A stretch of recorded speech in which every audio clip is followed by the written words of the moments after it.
आज मैं सीए और सीएमए फाउंडेशन की कंपाउंड इंटरेस्ट के कंसेप्ट बता रहा हूँ। इससे पहले मैंने सिंपल इंटरेस्ट और उसके कंसेप्ट बताए थे। मैं उसका लिंक, सिंपल इंटरेस्ट का लिंक डिस्क्रिप्शन बॉक्स में डाल दूंगा कंसेप्ट का, जिससे आप वहाँ पर सिंपल इंटरेस्ट को समझ सकें। अभी कंपाउंड इंटरेस्ट डिस्कस करने जा रहे हैं। देखो कंपाउंड इंटरेस्ट होता क्या है। कंपाउंड इंटरेस्ट में ये है कि जैसे कि आपने कोई पैसा इन्वेस्ट किया किसी पीरियड के लिए, उस पीरियड के बाद क्या होगा कि वो पैसे में वो इंटरेस्ट ऐड हो जाएगी। तो उस पीरियड के बाद वो पैसा एक तरह से प्रिंसिपल का काम करने लगेगा। तो नेक्स्ट बार जब इन्वेस्ट करेंगे आप तो पैसा प्रिंसिपल अमाउंट की तरह काम करेगा। तो उससे नेक्स्ट टाइम के लिए वो पैसा फिर उस पर एडिशनल उस इंटरेस्ट लगना शुरू हो जाएगी उस पैसे पर भी। ठीक है, ये कंपाउंड इंटरेस्ट में। ये इंटरेस्ट कंपाउंड इंटरेस्ट में क्या होता है कि सर्टेन पीरियड के बाद आपका जो इंटरेस्ट है वो प्रिंसिपल अमाउंट बन जाता है। ठीक है, जैसे मैंने आपको एक डेफिनेशन बताई हुई है, बहुत कॉमन सी डेफिनेशन है, कंसेप्ट समझने की कोशिश करें। If the interest is added, मैंने जैसे कहा था, after certain period of time, certain period के टाइम में इंटरेस्ट को अगर ऐड करने पर, सर्टेन पीरियड टाइम क्या है, वो ईयरली भी हो सकता है, हाफ ईयरली भी हो सकता है, क्वार्टरली भी हो सकता है, मंथली भी हो सकता है और डेली बेसिस भी हो सकता है, to the principal, so that the amount at the end of the period becomes the principal for the next time period. ठीक है, जैसे कि मैंने डिस्कस किया था, then the total interest paid over all the time period is called the compound interest. It is denoted by CI, means compound, I is interest.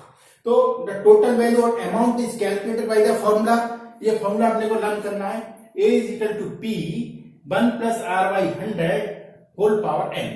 यहाँ पर A क्या है, A is the total amount है और P क्या है, principal value है, R क्या है, रेट ऑफ इंटरेस्ट है, रेट ऑफ कंपाउंड इंटरेस्ट है, नंबर ऑफ पेमेंट पीरियड से, I हमने लिख दिया R by 100, इसको मैंने बोल दिया rate of interest of ₹1 per year. Compound interest total value है अमाउंट में से, अगर मैं प्रिंसिपल को सब्ट्रैक्ट कर दूं तो मेरा क्या आ जाएगा, कंपाउंड इंटरेस्ट आ जाएगा। जैसे कि टोटल वैल्यू A है, प्रिंसिपल P है और A का जो टोटल वैल्यू का जो फॉर्मूला है वो ये है।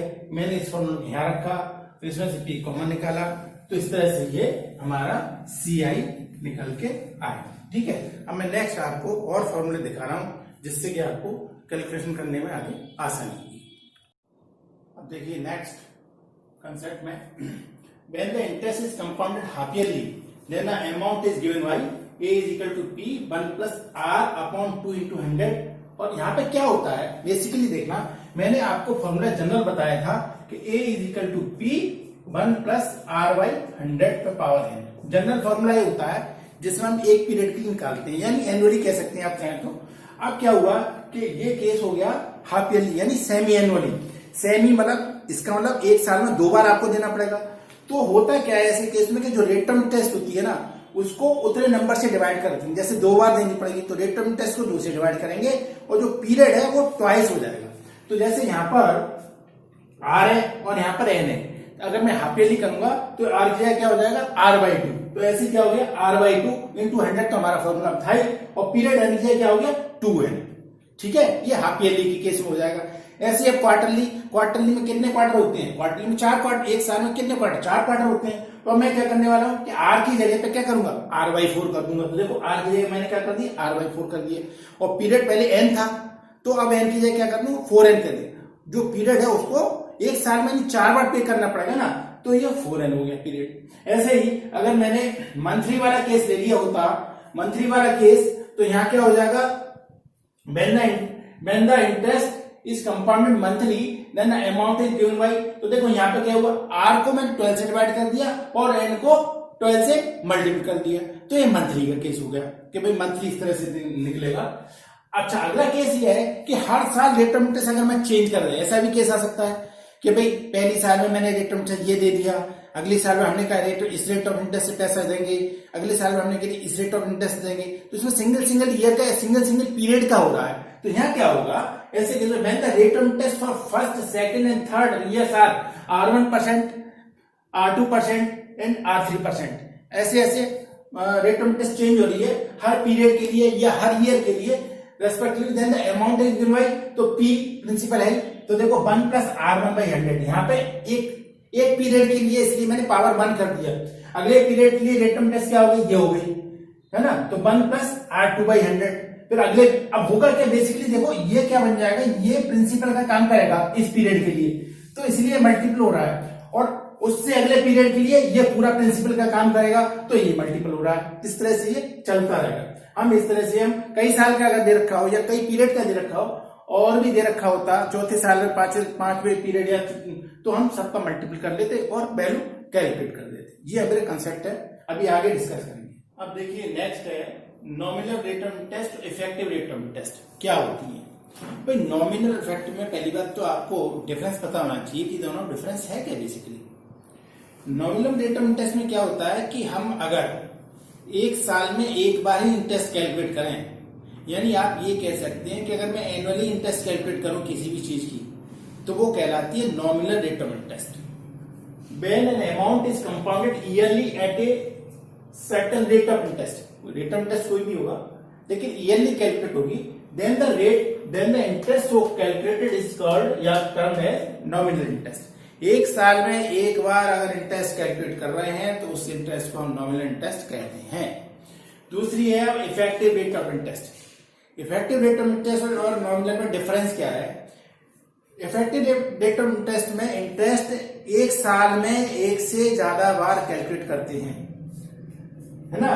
When the same amount is compounded more than once on a year, एक साल में एक से ज्यादा बार अगर किसी चीज की कैलकुलेशन इंटरेस्ट की करें, से मंथली भी हो सकती है वो कैलकुलेशन, क्वार्टरली भी हो सकती है, हाफ ईयरली भी हो सकती है, then the rate of interest actually exceed the nominal rate of interest. ऐसा करने से क्या होगा कि जो आपकी रेट ऑफ इंटरेस्ट है ना, वो नॉमिनल रेट ऑफ इंटरेस्ट से ज्यादा आपको मिल जाएगी। क्योंकि होगा क्या कि जिस पीरियड के लिए आप कर रहे हैं ना, वो उस फिक्स पीरियड के बाद वो चीज आपकी प्रिंसिपल अमाउंट बन जाती है। सपोज मैंने 5,000 रुपए जमा किए, 6 महीने बाद कैलकुलेशन की इंटरेस्ट की, 6 महीने के बाद क्या होगा, 5,000 का जो इंटरेस्ट बना, जो भी बना, जिस रेट से बना, उस पैसे को 6 महीने के अगले 6 महीने के लिए वो प्रिंसिपल का काम करने लगेगा। तो हमारी जो रेट ऑफ इंटरेस्ट है ना, एक्चुअल से ज्यादा हमको मिल जाएगी। जैसे कि आपने देखा होगा पोस्ट ऑफिस वगैरह में इस तरह की स्कीम कई चला रखी है उन्होंने, कि उन्होंने कहा है कि भाई 6.87% इफेक्टिव देंगे। एक्चुअल बेसिक कम है उसकी, सपोज 6.7 कहता है पोस्ट ऑफिस, लेकिन इफेक्टिव उसकी पड़ती है हमें कितना, 6.87% पड़ती है। यानी इफेक्टिव रेट ऑफ इंटरेस्ट जो एक्चुअल या नॉमिनल रेट ऑफ इंटरेस्ट है, उससे हमेशा हमारी कैलकुलेशन में ज्यादा आएगी, क्योंकि उसके कुछ सर्टेन पीरियड, क्योंकि उसमें क्या होता है, उसमें क्वार्टरली उसमें कैलकुलेट किया हुआ है, ठीक है। इसलिए अगर एक साल में एक से ज्यादा बार इंटरेस्ट की कैलकुलेशन करके उस पीरियड के बाद वो बेसिक या प्रिंसिपल बन जाएगी, तो वो रेट ऑफ इंटरेस्ट हमेशा ज्यादा आएगी और वो rate of effective rate of interest कहलाती है। तो ये कह रहा है, हमने कहा था this exceed rate of interest is called the as effective rate of interest and is denoted by RE। RE means effective rate of rate of interest effective and is defined as RE 100 plus I/m power m minus 1। यहाँ पे I क्या है, rate of compound interest, और m क्या है, number of terms the interest is compounded in year. ये मेरा formula है, इसका यूज करते हुए मैं effective rate of interest calculate करूंगा, ठीक है। अब देखिए मैंने कुछ एग्जांपल दिए हैं, इनको जो फॉर्मूले डिस्कस किए थे उसके बेस पर सॉल्व करेंगे। ये certain some is invested at the 4% per annum compounded semi annually amounts, 2 rupees इतना, यानी इसका मतलब है ये टोटल अमाउंट इतना हो जाता है eight the end of 1 year. तो ये कहता है कि हमने कितना पैसा इन्वेस्ट किया, यानी हमने कितना पैसा, प्रिंसिपल क्या था मेरा, ये क्वेश्चन है। तो इसमें सीधा सीधा फॉर्मूला हमने अभी डिस्कस किया है, A equal to P 1 plus हम I पावर n कह सकते हैं, या I को मैंने R/100 भी बोला, एक ही बात है, ठीक है। तो इसका फॉर्मूला यूज करने पर अब मेरे को A दे रखा है 78030, P मुझे कैलकुलेट करना है, और 1 प्लस, अब यहां से थोड़ा सा देखिए, R अपने को दे रखा है, R अपने को दे रखा है 4%, ठीक है जी। अब ये सेमी एनुअली की बात कर रहा है, सेमी एनुअली की बात कर रहा है, तो क्या हो जाएगा, सेमी एनुअली के केस में आधा हो जाएगा, तो ये जाएगा, देखो मैंने जैसे फॉर्मूला समझाया था, 4/2 आधा कर दिया सेमी एनुअली के लिए, नीचे 100 आता है पावर। अब जैसे ये कह रहा है 1 साल की बात कर रहा है, लेकिन सेमी एनुअली होने की वजह से 2 into 1 हो जाएगा। ठीक, तो ये 78030 पी, ये कितना हो जाएगा, ये है 1 + 0.02 पावर 2, यानी पी 1.02 का होल स्क्वायर, और ये 78030। तो पी की वैल्यू निकालनी है मुझे, तो ये जाएगा 78030 अपॉन 1.02 का होल स्क्वायर। ये हम कैलकुलेटर से इसको हम यूज करके वैल्यू भी निकाल सकते हैं। ठीक है जी, देखो कैसे निकालते हैं वैल्यू कैलकुलेटर से। ये रहा कैलकुलेटर, और ये है 1.02। देखो 1.02 का स्क्वायर कितना आया, 1.02, ये आ गया 78030 अपॉन 1.0404। ठीक है, ये आ गया। अब इसको डिवाइड कर देते हैं, इसको डिवाइड करेंगे तो क्या आएगा, ये आएगा हमारा 78030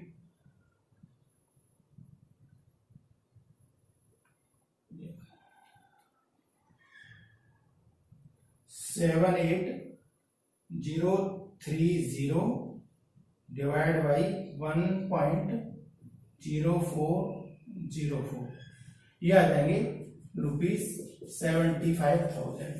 इसको ऐसे करने पर 75,000 रुपीज प्रिंसिपल अमाउंट इन्वेस्ट किया था। ठीक है, अब नेक्स्ट है find the amount of the compound test and the effective rate. दोनों पूछे इसने। कंपाउंड टेस्ट का फॉर्मूला सीधा में CI या I जो भी है, हमारा क्या फॉर्मूला था, ये था ना 1 + I में कह दूं या R कह दूं, जैसा भी कह दूं, I बाई, या फिर मैं R/100 वाला ले लेते हैं। ये मेरा कंपाउंड टेस्ट का सीधा फॉर्मूला था। अब इसमें क्या कह रहा है, रेट ऑफ अमाउंट 20,000 रुपए deposited in bank for 1 year at the rate of 8% compound semi annually. अब ये सेमी एनुअली की बात हो रही है जी, तो रेट ऑफ इंटरेस्ट कितना दे रखा है, 8%। तो देखो पी प्रिंसिपल 20,000 रुपए जमा किए हुए इसने, और 1+, अब यहाँ पर 8% है, तो 8 तो है ही, सेमी एनुअली की वजह से बाई 2 हो गया, और ये 2 यहाँ हो जाएगा और -1 यहाँ हो जाएगा, क्योंकि 1 साल की बात हो रही है लेकिन सेमी एनुअली की बात हो रही है। तो 20,000 1 + 0.04 का स्क्वायर -1, तो फाइनल हो गया 20,000, 20,000 1.04 का होल स्क्वायर -1। तो इस वैल्यू को हम कैलकुलेट करके 20,000 से मल्टीप्लाई कर देंगे। ठीक है, देखिए कैसे करना है। हमारे पास है 1.04, ठीक है, 1.04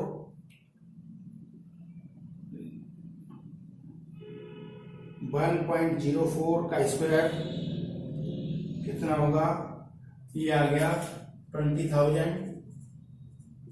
1.0816 -1। इसमें से -1 कर दूं तो कितना आ गया, इतना, और इसको 20 से डिवाइड कर दिया जाए तो 20,000। ठीक है जी, कितना आ गया इंटरेस्ट आ गया हमारा, ये आ गया 0.0816 मल्टीप्लाई बाई 20,000, ये आ गया ₹1632। ये तो इंटरेस्ट निकल गया।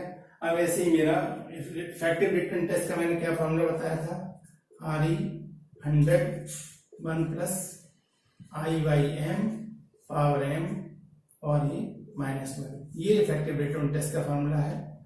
तो इसमें क्या होगा, देखो इसमें 100 1 +, अब यहाँ I क्या है, 8% दे रहा है, सेमी एनुअली कह रहा है, तो ये 0.04 हो गया का स्क्वायर हो गया और -1, ये हमारा आएगा फॉर्मूला। तो 1.04 इसकी वैल्यू मैंने क्या निकाली है, 100 1.0816,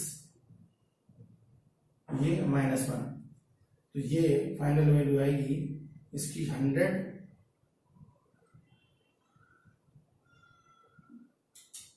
× 1.0816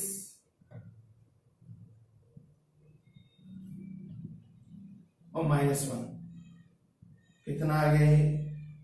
इसमें से अगर -1 करते हैं ये इस तरह का है तो कितना आएगा? ये आ जाएगा परसेंटेज में 100 इंटू 0.0816 तो ये आ जाएगा 8.16% परसेंटेज। अब देखो कैसे करना है। The difference between simple and compound test on a sum put out for 5 years at 3% was rupee इतना।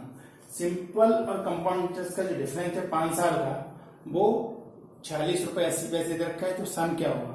तो इस तरह के सवाल को करने का तरीका हम बता रहे हैं। हमने स्टार्टिंग में 100 रुपीज से कर रहे हैं, ठीक है। तो हमने कहा कि एनुअल जो इसका टोटल अमाउंट है जो कंपाउंड इंटरेस्ट आप निकालोगे CI वो क्या होता है? P1 plus I power n -1। तो मैंने 100 रुपीज की बात कर रहे हैं। 1 प्लस I क्या है? I है 3%, है ना। तो 0.03 पावर 5 -1, ठीक है। तो ये 100 है, ये 1.03 पावर 5 है, ये -1 है, ठीक है। अब जैसे हम इसका यूज करें ये कितना हो जाएगा? ये हो जाएगा 100 1.159 -1, ठीक है। तो ये कितना हो गया? 100 इंटू 0.159 में 15.90 इसकी वैल्यू आ गई, ठीक है। Compound interest 15.9। अब simple interest I equal to PRT/100 हमने फॉर्मूला पढ़ा था। तो P मैंने 100 रुपीज लेके चल रहे हैं, R 3% अपॉन 100 और टाइम 5 साल का, तो ये ₹15 आ गया। सिंपल इंटरेस्ट 15 आ गया। अब इनका डिफरेंस कितना आ गया? Difference compound minus simple, compound interest minus interest, तो 15 रुपए 90 पैसे, यहाँ पर 15 रुपए, तो 90 पैसे का डिफरेंस आ गया। 90 पैसे का डिफरेंस, 90 पैसे का डिफरेंस आ रहा है जब मैंने प्रिंसिपल वैल्यू 100 रुपए लिए। तो हम कहेंगे कि जब मैंने डिफरेंस 0.90 है, कब? जब कैपिटल कितनी थी? कैपिटल 100 रुपीज थी। अगर डिफरेंस जो दे रखा है उसने 46 रुपए 80 पैसे हो, माना कैपिटल X है, तो क्या हो जाएगा? 0.9 upon 46.80 is equal to 100 upon X। तो X की वैल्यू निकालनी है, तो X बराबर कितना आ जाएगा? 46.80 इंटू 100 अपॉन 0.9। इसको मैं सिंप्लीफाई कर देता हूं, तो ये वैल्यू क्या आ गई? देखो ये वैल्यू आ गई अपने पास 46.8 इंटू 100 और डिवाइड बाई 0.9, ये आ गई हमारी ₹5200, ठीक है। ये 5200 आ गई इसकी वैल्यू। तो इतने पैसा हमें इन्वेस्ट करना चाहिए।